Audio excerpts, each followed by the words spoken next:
Now, you mentioned earlier Joe Biden's mental capacity and, or rather lack thereof.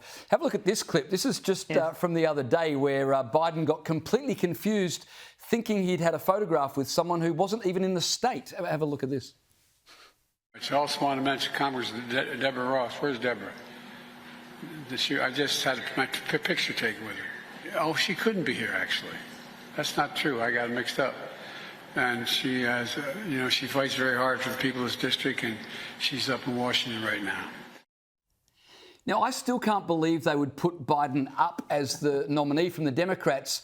Michelle Obama has been getting a little bit of publicity lately. Is there any truth to the rumours or any credibility to rumours that perhaps she could be put forward? Or is there anyone else, or they really are stuck with Joe Biden?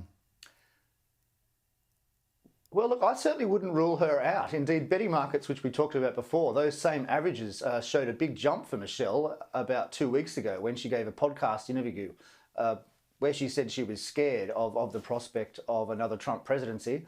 So I think she's something like the fourth favourite to become president. I know it's hard to believe, but I think she's sitting on about 12%. And look, I mean, I would not rule it out. I mean, remember the party itself, the Democrat Party has quite a lot of power to pick someone, I think, themselves, if say in August at the Democrat convention, the president decides that he's not going to run again for some reason.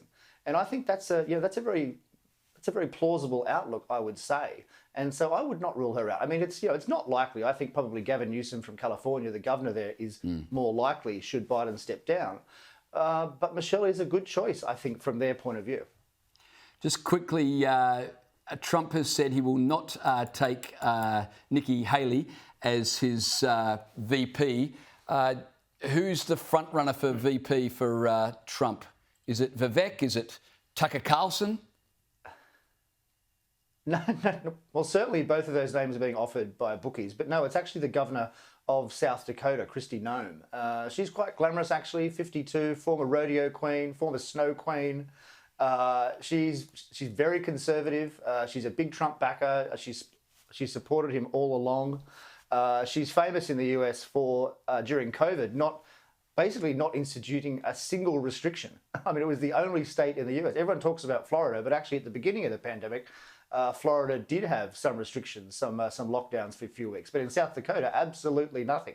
So, of course, she was hated by the left, but the statistics ultimately proved her right. There was very little difference between outcomes in her state and other states. So she rode to prominence on that. So, look, I think that she'd be a good choice, but there are lots of others. There's Tulsi Gabbard, the former Democrat. There's Vivek, as you said, extremely articulate, very brilliant man. My view is the bench of Republicans, if you like, is a lot stronger, a lot more talented than you see on the Democrat side. So I think, Trump has a range of options and they're all good ones. Adam Crichton, it's going to be an interesting ride this year as we watch the election there. Thanks so much for your time tonight.